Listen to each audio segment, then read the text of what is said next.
Hello नमस्कार. तर स्वागत आहे तुमचं माझ्या या नवीन व्हिडिओमध्ये. तर पावसाची रिमझिम चालूच आहे. तर आज आपला व्हिडिओ आहे शू रॅकवरचा. आपण आपल्या घरी जास्त गंदगी येते, ती येते शूजमधून, शूज चप्पलमधून. तर ती आपण कशी हायजीन ठेवली पाहिजे, कशी क्लीन ठेवली पाहिजे, तिला कशी स्वच्छ ठेवली पाहिजे, तर त्याच्याबद्दल आज आपला हा व्हिडिओ आहे. तर आपण बाहेर जातो आणि आता पावसाळ्याचे दिवस आहे. त्या शूजला, चप्पलला खूप सारा चिखल माती लागून येते आणि मग तसेच आपण जुते एकावर एक ठेवतो. तर ते ना खरंच खूप गंद दिसते आणि याच शूजमधून, चप्पलमधून आपल्या घरातनं जंतू येतात बाहेरून. कारण आपण बाहेरून कुठून फिरून येतो आणि त्या याच्यामधूनच आपल्या इथे जास्तीत जास्त गंदगी येते ती शूजमधून. तर ती कशी आपण आपलं घर कसं हायजीन ठेवायचं, शूज रॅक कशी हायजीन ठेवायची, गंदगी नाही झाली पाहिजे त्याच्यासाठी काय करायचं, आणि मेन गोष्ट जुते चप्पल वर्षभर कसे चांगले ठेवायचे त्याच्यासाठी आम्ही व्हिडिओ बनवत आहे. तर नक्की शेवटपर्यंत पहा. आणि मी शूजसाठी ऑर्गनायझर पण आणलेले आहे, ते पण मी तुम्हाला दाखवणार आहे. तर चला आपण आता सुरुवात करूया व्हिडिओला. तर माझ्याकडे ना मी हे अशी शूज रॅक घेतली, जी प्लॅस्टिकचीच आहे. म्हणजे वेगळं प्लॅस्टिक आहे, फायबर प्लॅस्टिक म्हणून, लाकडाची नाही आहे. कारण लाकडाची जर घेतली तर मला कसं ना इथे भरपूर सारी ना माझी इथे झाडं राहतात, तर मला ना असं पाणी मारावं लागते. तर आधी माझी रॅक इकडे ठेवली होती, मी त्या साईडने ठेवली होती. पण मग मला ना झाडं ठेवायला जागा नव्हती आणि पाणी पण येत होतं इकडनं. तर म्हणून मग मी तिला इथून पण काढली आणि मग इथे ठेवली. तर इथे ठेवली, पण हा जिन्याचा भाग असा खालीवर आहे ना, त्याच्यामुळे मी इथे विटा लावून तिला बरोबर अशी सेम याच्यामध्ये केली आणि तिला अशी एका कोपऱ्यात मी ठेवून दिली. तर ही रॅक आहे माझी, फायबर प्लास्टिकमधून येते आणि हे काच पण आहे ना, अशी फायबरची आहे, काचेची नाही, जे काही फुटणार नाही. आणि पावसानं ही रॅक खराब पण होत नाही. आणि तिला आहे ना असे 4 कप्पे दिलेले आहेत, 1 2 3 4. आणि आपल्याला ह्या रॅकला सेट करता येते. तुम्हाला जसं अंतर पाहिजे तसं आपल्याला हे काढून सेटिंग करता येते याची. आता आधी मी हे शूज काढून घेते सगळे बाहेर.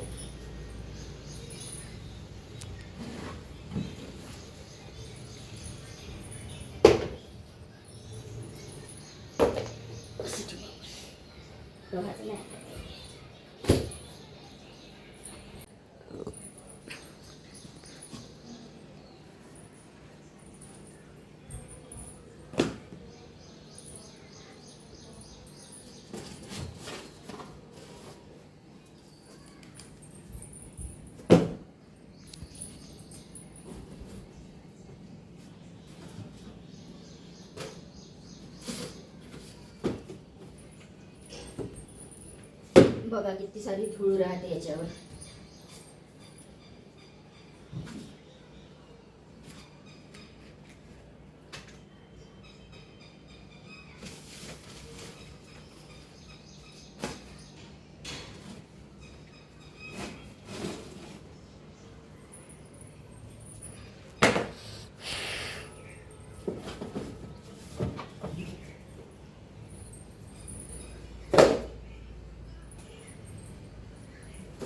शू रॅकला लॉक पण आहे. राणीची जुती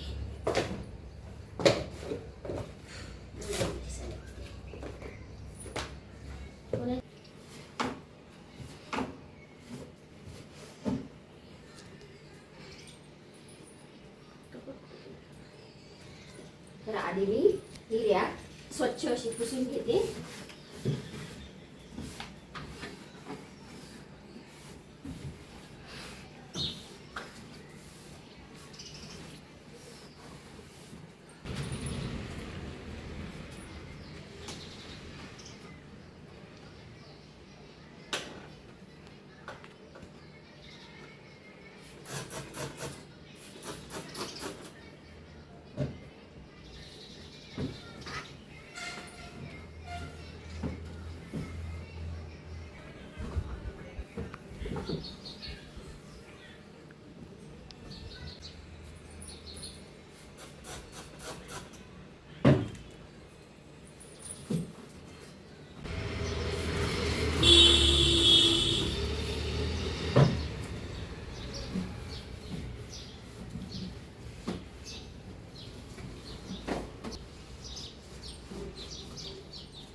चला अशा पद्धतीने मी ही रॅक स्वच्छ केलेली आहे कॉलिननी.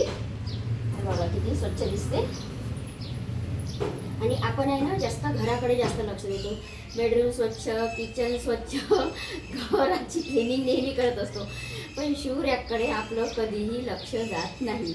तर खरंच आपण आहे ना शू रॅककडे पण जास्तीत जास्त लक्ष दिलं पाहिजे, कारण त्यामधूनच नाही सगळ्या काही बिमाऱ्या आपल्या घरामध्ये येतात. तर चला आता हे बघा, हा शूजचा आहे एवढा मोठा पसारा. आता हे 14 जणांचे शूज आहेत. नीरूचे स्कूलचे, बाहेरचे, राणीचे पण बाहेरचे, आणि माझे, आणि हे मिस्टरांचे, आणि माझे आतमध्ये आहे. माझे अजून बेडरूममध्ये ठेवलेले आहे. जे मी ना मागे मी ऑनलाईन बोलवले होते चप्पल पण मी तुम्हाला दाखवल्या, तर त्या माझ्या अजूनही तशाच डब्यामध्ये पॅक आहे. तर आता मी त्या पण बाहेर सेट करते. हे शूज ठेवण्यासाठी मी असे ऑर्गनायझर बोलवलेले आहे मिशोवरून.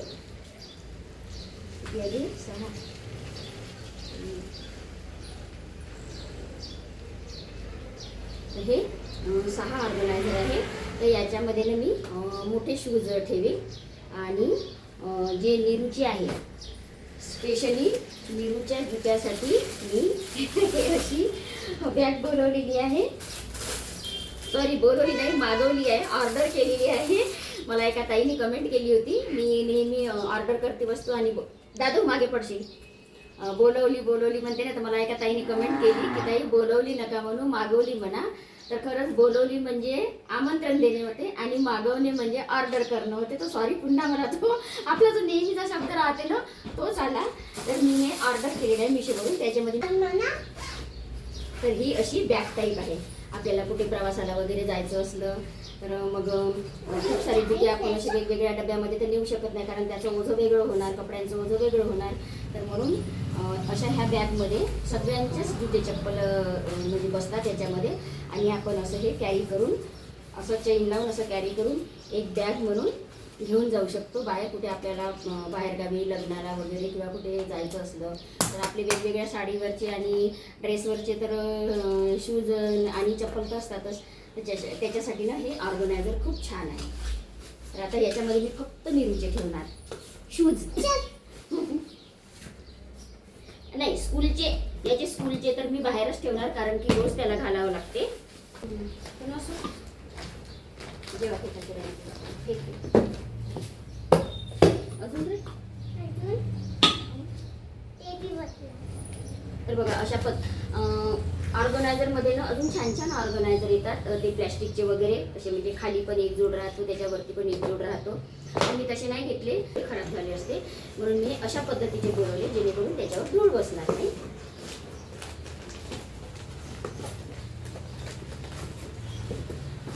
बघा हे अशा पद्धतीने मी याच्यामध्ये नीरूचे सगळे जुते, सँडल ठेवलेले आहे, कारण की बाहेर जाण्याचे आहे. आणि स्कूलचे मी जे डेलीसाठी असते ते मी बाहेरच ठेवले, कारण ते रोज काढायला ते परवडणार नाही, म्हणून मी ते त्याचे रोजचे बाहेरच ठेवलेले आहे.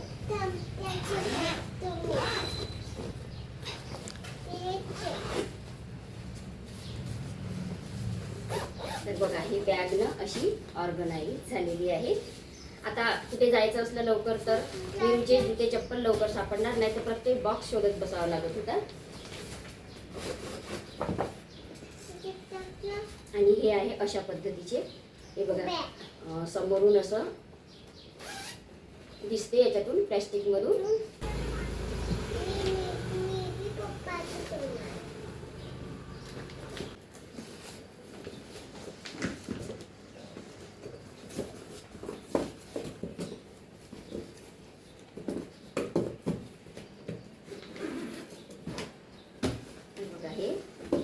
अशा पद्धतीने सगळे एक जोड याच्यामध्ये ऑर्गनाइज झालेला आहे.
सगळ्या चप्पल आणि सँडल ठेवलेले आहे. तर आता याच्यासाठी मी माझी चप्पल आणि सँडल एका कप्प्यामध्ये ठेवतो.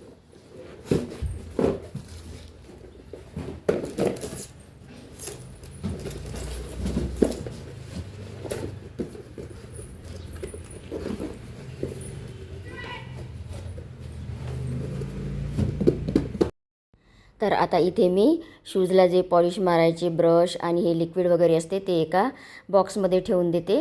कारण ना मग ते शू रॅकमध्ये ना इकडे तिकडे खूप अस्ताव्यस्त दिसतात, ते पाहायला काही चांगलं वाटत नाही. त्याच्यामुळे मी हे सगळे एका डब्यामध्ये ठेवते. म्हणजे कसं वेळ पडली तर आपल्याला पटकन त्याच्यामधून घेता येते आणि जुत्याला पॉलिश वगैरे करता येते. तर अशा पद्धतीने मी हे सगळं या बॉक्समध्ये ठेवलेलं आहे.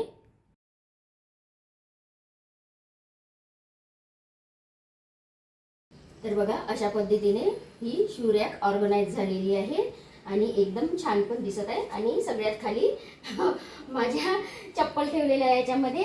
आता सगळ्यांसाठी एक एक कप्पा केला. हा नीरूचा, म्हणजे इकडे तिकडे ना शोधत बसा नाही लागणार. हा कप्पा नीरूचा आहे, हा राणीचा आहे याच्यामध्ये, आणि याच्यामध्ये ह्यांच्या आहे म्हणजे मिस्टरांच्या, आणि हा सगळ्यात खालचा कप्पा हा माझा आहे.